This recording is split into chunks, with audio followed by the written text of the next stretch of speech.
Welcome, Andrew. Thank you. Of course, the question is, what is enlightenment? You have a magazine that's called What is Enlightenment? And so, answer the question to start with. Well, I'm still trying to figure it out. I used to think that the answer was very simple, but the more I've looked into it, I found out it seems to be quite elusive. It's an elusive question. So, generally speaking, I think maybe it would be, the meaning could be understood as a human being coming to some sense of resolution with what it means to be alive, and maybe embracing the possibility of perfect goodness, of becoming a perfectly good creature on this planet where life is often so confusing. When you say that, I think you mean something like holiness. I mean goodness, because often I think in the world we're living in, human beings are often very divided in their motivations, and often human beings feel very unhappy and feel very rotten, feel very angry and depressed. And so maybe we could look at this spiritual understanding as the conscious appreciation of what goodness or perfect goodness is.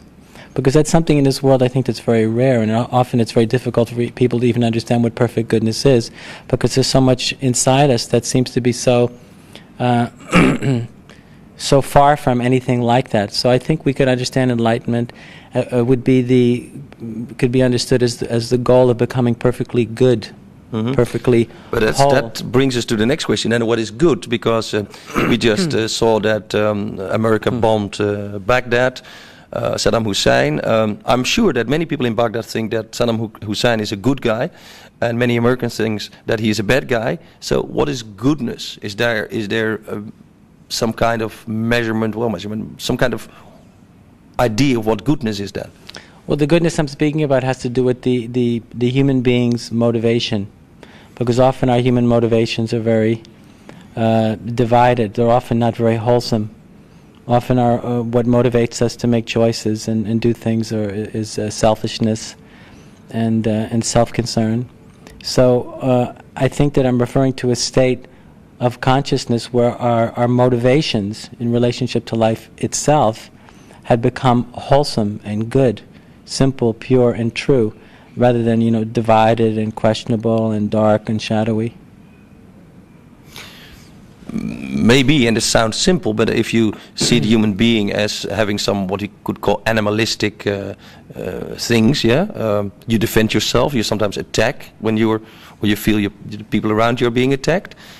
In the eyes of other people, that might look like not very good, but you can do it because obviously you want to defend yourself. Those are little, instincts. Yeah. And then there is a level where, like we sit here now, we can talk about the goodness of the world, which is fairly easy because we're well fed and happy, and it's not such good weather, but it's warm. So between those two levels of where it's easy to be good and where it's hard to be good, and I think that last level is where people struggle. They don't have enough money, stuff like that. How can you be good if you are really trying to survive? Yeah, but I think it's interesting to consider the fact that even when people are not struggling to survive, when they have plenty of money in the bank, when they have a lot of food to eat, when they're very comfortable, often they're very unhappy, and also they're very angry and still very selfish. So what I'm speaking about, I don't think really has that much to do with our material circumstances. It has to do with a much deeper understanding of what it really means to be a human being who's aware of the fact that he or she is actually alive. I mean, the fact is that most people don't really have a relationship to life that's based on a radical or absolute simplicity. Most people feel very hurt, wounded, victimized, live in an awful lot of emotional, psychological pain, and many people feel very angry and frustrated. Yeah, but they call this the human condition. I mean, this is it. I know. Well, that's exactly right. So the question is, what is enlightenment here? And I was saying, I was pointing to the understanding of an ultimate attainment of a condition of perfect goodness. It means that one had come to an understanding in relationship to life that was perfectly wholesome and good, and that one's motivations in relationship to being a human being and being alive had become very simple and wholesome, good, and true. Well, that's possible. I mean, I could sit here and, by the grace of God, in whom I believe, I could become enlightened right now, suppose it is, but then I step out in this world and there are stolen bikes outside and misery. But that's the challenge. But the whole point is to be an individual who's an expression of goodness and simplicity in the world that is fundamentally divided is really what the great challenge of enlightenment is. Mm-hmm. But what you're really saying is that we could do away with the notion of enlightenment if we brought it down to some more simple terms. Live your life good, yes? What you feel is good in relation to whatever is around you. Well, I think that's a little bit too simplistic. A little bit too simplistic, because when we look into what simplicity really points to, it actually becomes very subtle, because we can say that often the condition that the human being is in, or the unenlightened condition, could be one of division and complexity. And we could say that the awakened or enlightened condition was one of simplicity and wholeness.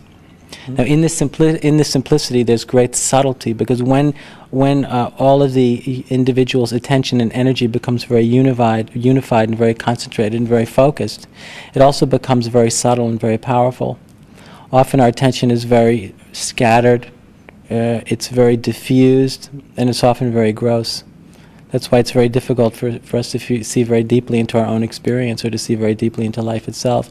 But when we become very focused and very concentrated, and ultimately become whole and very simple, we begin to see very deeply into the nature of life, into the nature of existence, and to begin to experience a very deeper relationship to what it means to be alive.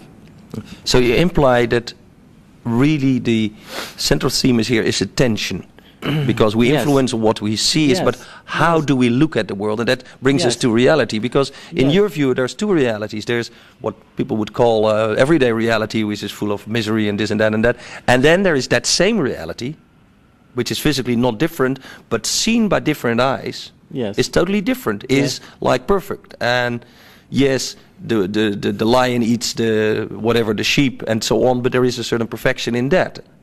So at the same time you can see the same thing as misery and as total happiness. Isn't that what Christ said? Heaven is now, we just don't see it? Well, that may be true, but that's not really what I'm referring to. When I speak about attention, it has to do with where is the attention of the individual. Where is my attention? Where is your attention? Where is the individual's attention in every moment? Most people really haven't begun to consider really what the most important thing in life is. And I don't think the spiritual life can even begin unless the individual really thinks very deeply to himself or herself, for himself or for herself, about really what is the most important thing in life. Who am I and how shall I live? What is the reason that I'm here? Because it's very difficult to live this life in earnest without a sense of meaning and purpose and significance. Okay, but then what is for you the meaning of life? What's for me the meaning of life? The meaning of life to me is love. Yeah, I agree. I go one step further. For me, the meaning of life is to live in the shadow of the love of God. It's a little bit more complex, but probably the same. Why do you want to live in the shadow? What do you think this is? What? I don't see any shadows here. Reality. I don't see any shadows. Reality is in some way the shadow. Not necessarily. Of the love of God. Not necessarily. There's not necessarily any shadows here. Well, it's a dualistic notion. Yes, it is a dualistic notion that works out with that God created Earth, or that it was created as a tool for us to understand. But the total love of God would be blinding, and so the reality is there to give us an understanding of the differences. Well, I really think that the whole point, or at least what the whole point is really to become simple. And when we become very simple, the way becomes very clear.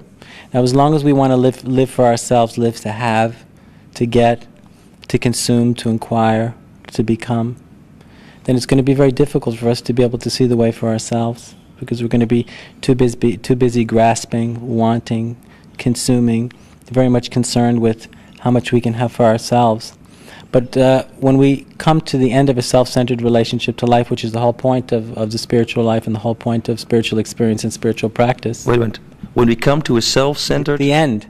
At the end. When we come to the end of a self-centered relationship to life and human experience, then everything begins to change. Then we begin to understand the meaning and purpose of existence.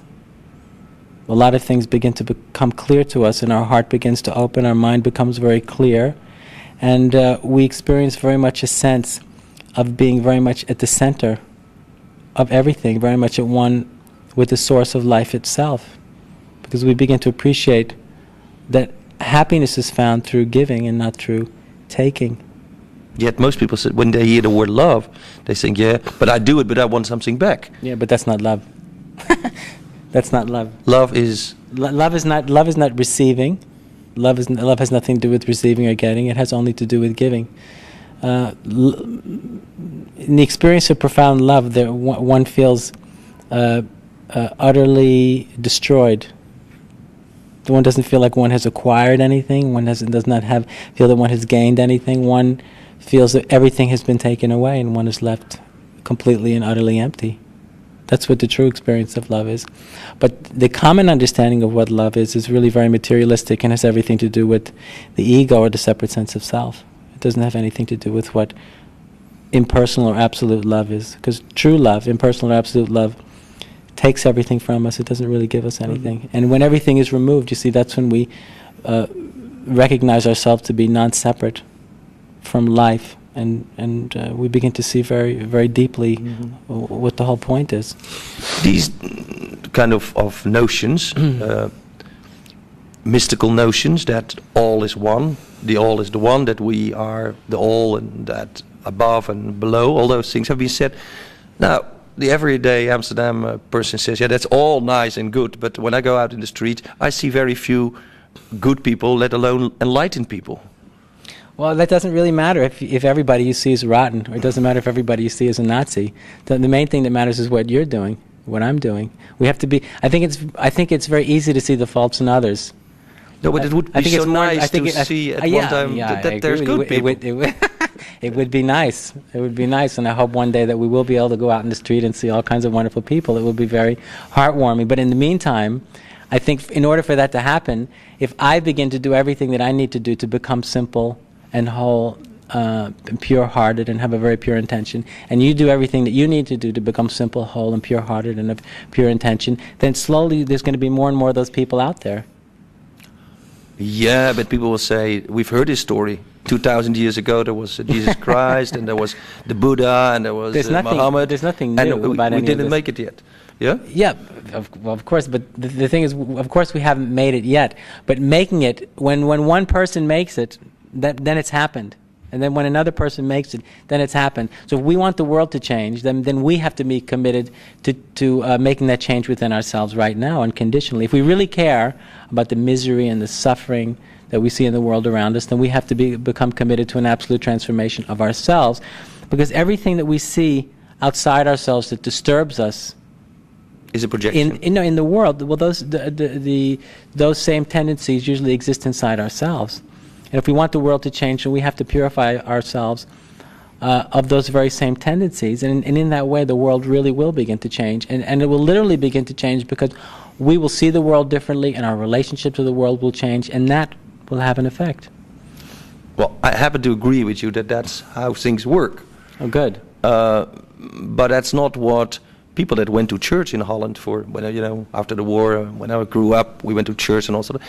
And many people said, yeah, there were the same stories. I mean, basically your story is not different from the Buddha story or the Christ story, yes? Do unto others as you do unto yourself. Love is the most important. It's all there. And yet they got bored with the church. They don't have this experience. But you understand, we live in a world where most people are very cynical. And even in a beautiful city like this, where everybody has so much, people are deeply cynical and very selfish. Mm-hmm. And this cynicism itself is what keeps the possibility of what I'm speaking about very, very far away from us. Mm-hmm. There's nothing new about anything that I'm saying, but the thing is that that which is most important in life has always been, it's been called the pearl of great price. And it's only people who have become very mature and very serious and very sincere that they begin to really recognize that it's completely up to them. It's completely up to them. I mean, it's easy to look at the world around us and become cynical and bitter and see all the hypocrisy and compromise and just throw up our hands in disgust. But when we do that, we let ourselves off the hook. Because it's really not up to anybody else, it's up to us. And that's really what my point is. I mean, even if no one else in the whole world was interested, it's still up to us. Yeah, true. Because I actually feel that, in a sense, the evolution of the race as a whole lies on the shoulders of the individual who recognizes that it does. Because, for example, when one individual recognizes that everything is up to them, their relationship to their experience changes. If we always believe that someone else is going to do it and someone else is going to assume responsibility, then our tendency is going to be to compromise. But when we realize that it really is up to us, and if we're not going to do it, then no one's going to do it, then it puts a little bit more, it creates a certain kind of intensity, and a sense of reality begins to dawn on us. It gives us a tremendous energy and strength to transform ourselves that ordinarily might not be there. And I do believe it literally does rest on the shoulders of the individual. Yeah, but don't you, by that way, put the same burden that was put on us when I was young and went to church? You have to live a holy life, not because it came from me, but it was like an external force that said, oh, you don't do this, we give you the 10 Commandments, we give you all the rules of life, and then you're good. Yeah? No, and I felt that that's not what I'm talking about. No, I know it's not, but that's what people will feel. So yeah, this Mr. Andrew Cohen is very nice and he tells nice stories, but we are here and we have to live our lives. Let's come to some practical things. But listen, we all have to live our lives, so the question is our relationship to life fundamentally a selfish one, or is it an unselfish one? If we want the world to change, we as individuals have to begin to look into what our motivations are. And when we begin to look and question in this way, often what we find isn't very pretty. The reason that the world is so full of conflict is because the individuals that make it up are so full of conflict. So if the individuals that are so full of conflict are so upset about it, then they have to begin to question themselves. And that's the only way anything's going to really change. Well, I agree with the question, but we come to the fundamental point why I really like to talk to you, because from your books and from your teaching, and I've followed a few of your lectures, I got the impression that at least the people sitting there have an idea that there are enlightened people and there are non-enlightened people. And when I look at your magazines, you give pictures of people that are so-called enlightened or realized, whatever. Now, in my view, if there is fairness in creation, then everybody is realized and everybody is the same. That there is no separation between those who life are... Life isn't fair. Life isn't fair. I think it is fair. I think that it is me. When I look at someone out in the street who is like, oh, he's a bum, he is, and I think I'm better than him, I might, even if there's a scale in enlightenment, which probably there isn't, but I feel more enlightened than he does. That's only because I didn't care to look into the person. I didn't understand his masks, his defense systems, the way he became like he was. Because in himself, I'm very sure, and I have not yet met a single person in my life that in the depth of their being were not totally good. Oh, really? So I don't take your division in people that are enlightened and that are not. Well, I didn't realize we'd spoke about that yet. We haven't really talked about that yet, have we? No, but okay, let's talk about it. And who is enlightened and who isn't? Well, it's a very good question. But the thing is, if we talk about enlightenment in an ambiguous way, or in ways that are very mystical, the question becomes very confusing and very difficult to understand, difficult to grasp. But if we speak about spiritual attainment in relationship to our humanity, then it becomes something that is not that difficult for anybody to understand, and it's something that we can really it's something that can help us to understand our own relationship to life. But if we begin to look at these spiritual questions in ways that are too mystical, it really leaves our humanity out of the picture, and ultimately, I think, is probably not really that useful. No, I tend to agree that discussions about these things if it doesn't come to real life. And in real life, I think it's important to whoever you see to love them. But coming back to, so what is enlightenment and who is enlightened? In your book, you have pictures of the Dalai Lama, all kinds of Indian gurus. Are they enlightened? I guess some are and some aren't. I haven't met them all. Well, I've met many of them. I've met the Dalai Lama and a few of these guys. I don't care, personally, whether they're enlightened or not. They're usually very interesting chaps. Yeah. Or women. Yeah. Right, uh-huh. And we get a lot of them in Amsterdam. We had Amma a few weeks ago, and many people, Isaac Shapiro, many people.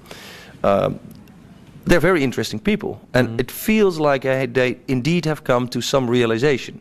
And that the most realization is that they are not so much different from me or from other people. There's what I sense is a certain humbleness, a certain a feeling of no separation. You don't feel separated from them. So that makes, for me, enlightenment a very simple thing. If they don't pretend to be different, they're probably enlightened. From your stories, I get this feeling that for you enlightenment is something to be attained, a status, a level. No, definitely. Definitely. It's something very special, something very precious.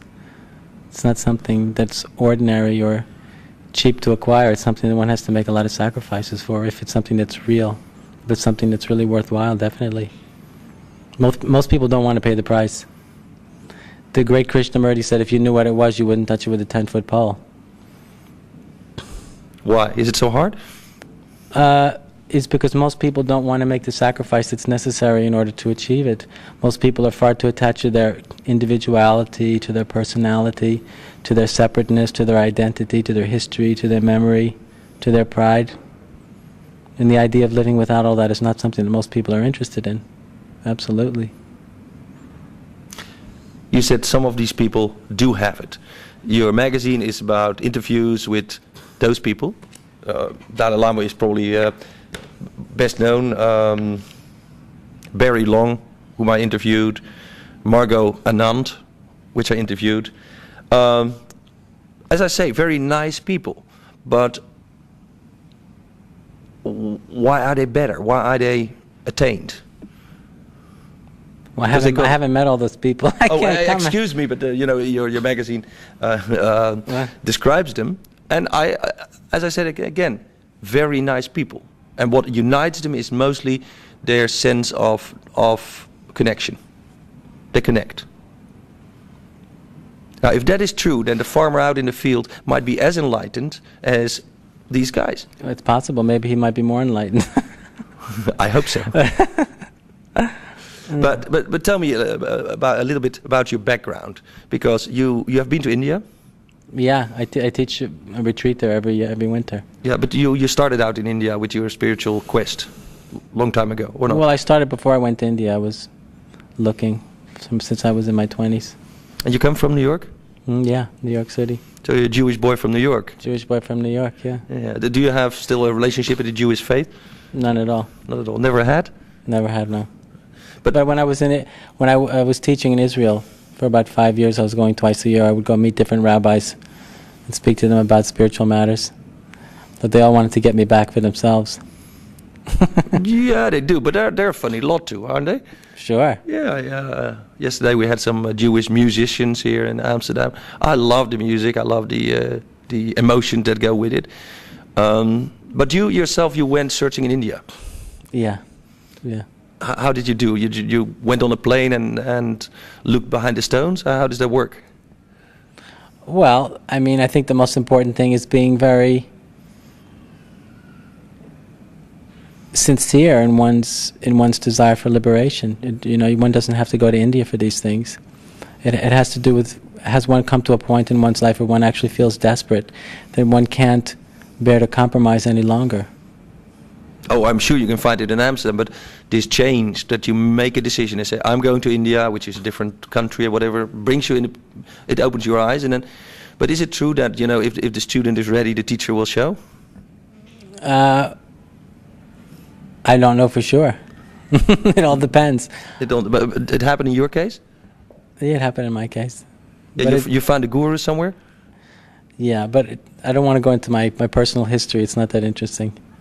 Well, it's interesting for people to see that many of what we call Western gurus went to India and found something there which they didn't find, say, in the Jewish tradition where they could have come from, or the Christian tradition. I find so very few, say, traditional Western Judeo-Christian gurus. It seems not our thing in the West. Yeah, but quite a bit is changing. I mean, there's a tremendous interest in spirituality in the West now, and especially in the last 10 years. I mean, there's an explosion of interest and a lot of earnestness also. You know, there are a lot of people who are getting pretty desperate and are beginning to really feel that something has to change. But does it have anything to do with the purity, say the non-technological, the non-causal thinking of the East that brings people there? Well, I think in the East there's a very developed understanding of the fact that the mind in itself is inherently limited, and that in order to have a deeper apprehension of reality, one has to go beyond the mind in order to find it. And I think in the East that's very deeply understood, and it's not something that was so clearly understood in the West. You know, until now, I think more and more people are beginning to understand this. They're beginning to understand that, because when you say the mind is more important, when I think about India, I don't think about luxury cars and big hotels. I think, well, you go to an ashram there, or you find a guru. These guys usually are not very rich, or you know, don't expect. Well, some are very rich and have nice cars and big ashrams. Yeah, but in general, you go there and you do away with the material things. Is that part of that process of attaining a realization? Well, it can be, you know, it can be, but it has to do with being willing to take a leap beyond everything that we've ever known. It's a leap that involves leaving behind our memory and all the ideas we've ever had about who we think we are or who God is. It has to do with really being willing to give up the world in the shape of our own mind and our own thoughts. That's really what. Is it really that drastic? I mean, do you have to? Yes. It really is that. You have to stop believing what you believed before. You have to be willing to look beyond everything that you ever believed in order to find out what lies beyond the mind. That's where the secret is found. And American would then ask, what's the payoff? I mean, what does that bring you? Yeah, you travel around the world. These people travel around the world. You just came from the States. You do an interview with me. I'm sure you suffer a little bit from jet lag. You're giving lectures. You gave yourself a pretty busy life there. Well, I've given myself a pretty busy life because I care about other people. And I think it's important that people who care are able to hear what it is that I'm saying and maybe respond to it. Yeah, but so there's some personal cost for you, which brings me again to the question, like when I had an interview with Barry Long, I know he has some medical problems. Gee, why do you do this, guy? It's good for the people, but you yourself are sacrificing your body by doing it. Now you're young and you look very healthy, but still, why do people give up their life for someone else? Is that love? Is that what you call love? No, it's a command from God. It's a command. Are you saying you couldn't do anything else? Well, yes. Oh, that's interesting. There. So, do you feel chosen then, or called? Yeah, very much so. Well, that's good. Now, you not only talk to people, but you have put your ideas to paper. Did you do it yourself, or are these written down lectures? Both. Both, yeah. What is your main theme in your books? I see the promise of perfection, freedom has no past, freely translated, and has no history. Has no history, and living unconditionally. An unconditional relationship to life. Unconditional. You see that people translate it so easy. These books are, by the way, available in Holland, I'm sure. What is your main theme in the books? Liberation. Liberation from the doom of reality, or what we talked before? No, this from ignorance, and selfishness, self-deception, the possibility of discovering a real meaning and purpose, and liberation from misery. Yeah. Now, some people say that you can only learn about realization from a master, from a guru, so someone who shows you in life. Does it help to read books like this, or you say it's part of the path? Well, I mean, yeah, it can definitely be a big help, but it all depends on whose books you're reading. Of course, there's many books, but listen. There's a lot of gurus and teachers out there, and they're not all the same. They're not all they all say they're teaching the same thing, but like in anything else in life, they're definitely not necessarily. Mm-hmm. Some people know what they're talking about, some people don't. Some people are more confused than others. It's not all the same. Well, you say there's a qualification. There's good, but is there also? Are there more paths to realization? Are there more paths to the truth? Are there multiple truths in this field? Well, ultimately, the truth is one, because it's only in that you and I can really come together and meet, isn't it?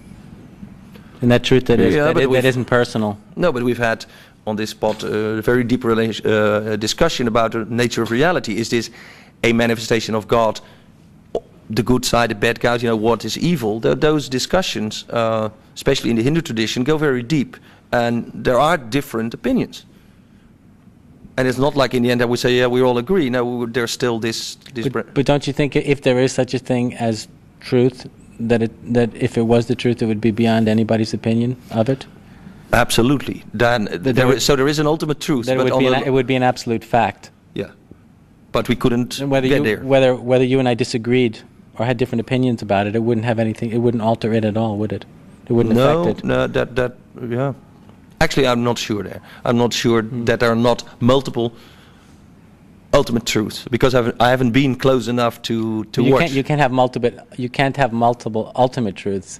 You can have multiple relative truths, but you can't have multiple ultimate or absolute truths. There can only be one ultimate or absolute truth, just by the definition of the language. Mm-hmm. Well, it seems that existing religions in the world have differed about definitions, different definitions, definitions of years and years. How does your teaching relate to those traditional teachings? Oh, it agrees with many. It agrees with many.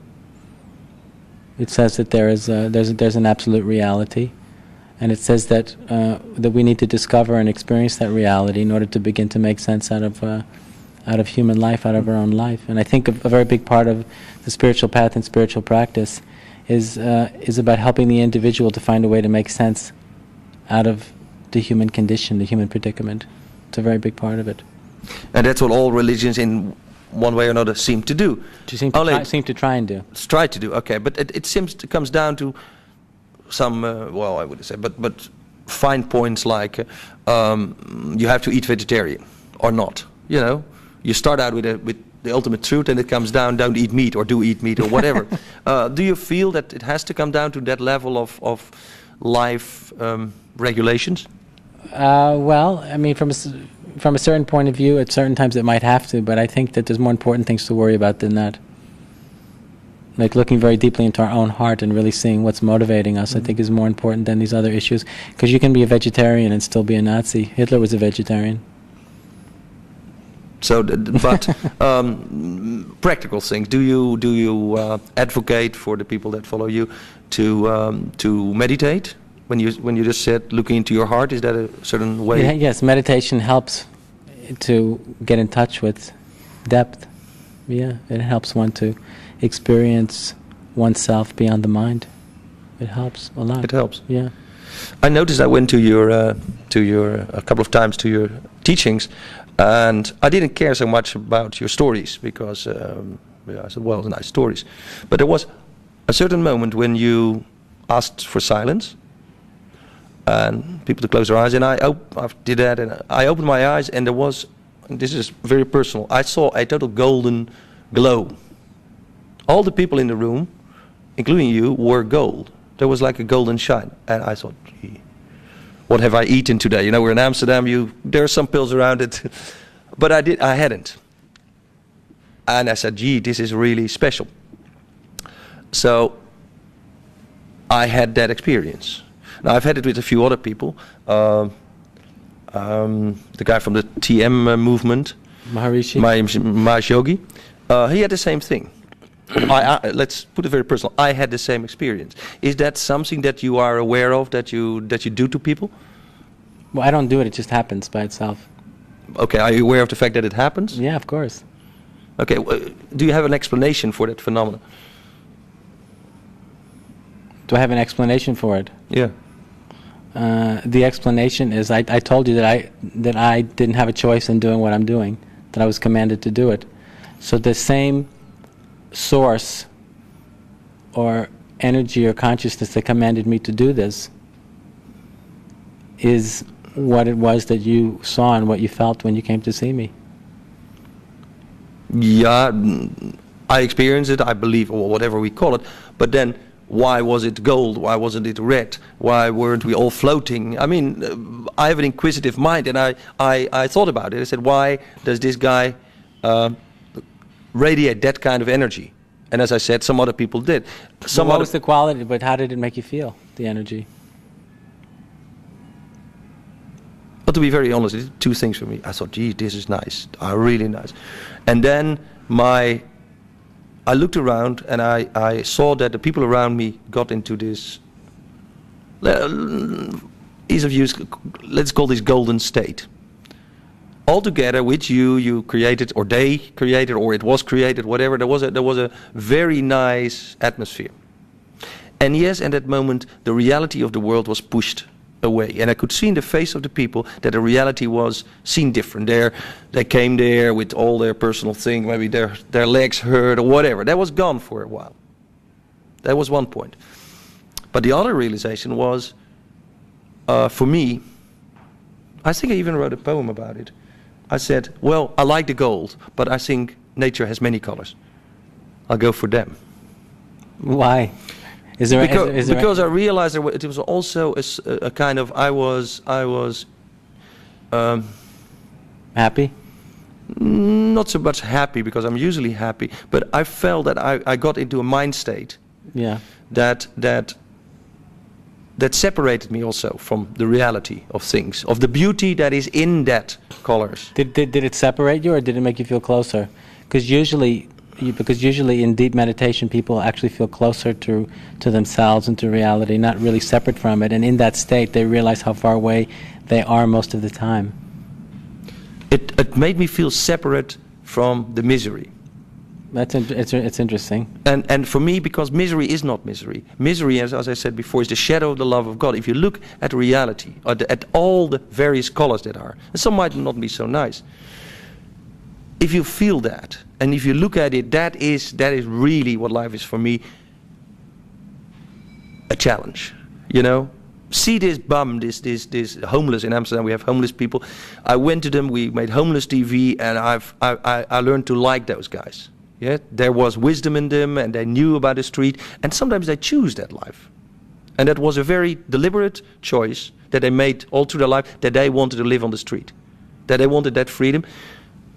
So in their misery, for everybody else looking at them, they say, no good clothes, and maybe he smells and stuff like that, but they had their own choice. So yes, it's nice to see gold, it's nice to feel happy, but there was I also felt it as a kind of delusion. Oh, you didn't feel it was real? Everything is real. I was very taken by the fact that it was real, that you had the capability to make people feel different. Mm-hmm. Yeah, that their view of reality at that moment changed. Yeah. But afterwards, or really at the same moment, I realized, but he is like a wizard. This is what the church has been doing all the time. They ask you to come to the church, you sing together, they have the gold tools and whatever, and you feel good, and then you go back in reality with the feeling, I don't have to do anything about it because... So I'm a sorcerer and a wizard then? Is that a white... That is one possibility, yes. Is that white sorcery or black sorcery? Oh, well, I don't know. Magic is a whole different story. But what I saw, that the people there, and that's another thing that I noticed, is that the people like that. That is the kind of people that is looking for the gold in the world. That you attract that kind of people that are looking for the gold in their lives, because they have. But the thing is, there's something very important here that's really not in the picture. Is that basically the whole point of everything that I teach is that it's one thing to experience peace, joy, bliss, fullness, and it's important that people have a chance to experience that depth of peace, joy, bliss, and fullness in order to know what's possible. But then the whole point of the spiritual life and the whole point of spiritual practice and spiritual commitment is to become a living expression and manifestation of that fullness and that bliss and that peace as ourselves, as our humanity. And so, on one hand, I understand what you were saying when you said, well, you experience this joy and this peace, but you realize that this is not the whole picture. But the whole point... Yeah, there's more colors except gold. Right, but the challenge of the spiritual life is to become transformed as a human being and to become an expression of that simplicity and that fullness as ourselves, as our humanity, as our individuality, and that's what the whole point is. So it's one thing to experience peace, joy, and bliss, in a certain environment or a certain environment that makes that possible, but it's another thing to live that simplicity and that fullness in this world of complexity and conflict. And that's really what the whole challenge of the spiritual life is all about. Because it's a challenge. It's not like in the days of St. Francis that you could say, hey guys, you've learned it. Here are the smocks or whatever, the dresses of the brotherhood, and go out and, serve the world.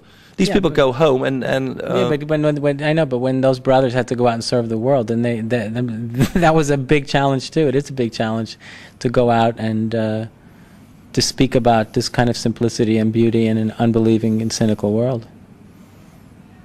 It is, and that's also the challenge of this program, to speak about this other world, about our experience. I hope we shared something about that, my personal feelings about it. I think that's important. Is there anything you want to add? No, thank you. It was great. Okay.